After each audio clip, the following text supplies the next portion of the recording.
Hello everyone, আজকের দিনটা ছিল নীল পুজো। আর মা যেহেতু আজকে উপোস করেছিল তাই জন্য রান্নাটা আজকে আমিই করেছিলাম। আমি খুব একটা ভালো রান্না বান্না করতে পারি না, আসলে আমি করি না, এটাই হচ্ছে মেন কথা। তো যতটা পেরেছি চেষ্টা করেছি। আর এদিকে মা একটু আমাকে ছাতু গুলে দিল আর আমার প্রচণ্ড হাসি পাচ্ছিল, কারণ আমার বোন আমাকে সমানে বলে যাচ্ছিল যে তুই কি রান্না করতে পারবি।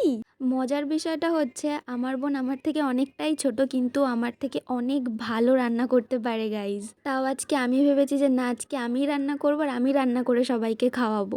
যাই হোক, যেহেতু ডিম রান্না করব তাই জন্য ডিম রান্নার জন্য প্রথমে আমি ডিমটাকে এখানে সিদ্ধ করতে বসিয়ে দিয়েছি।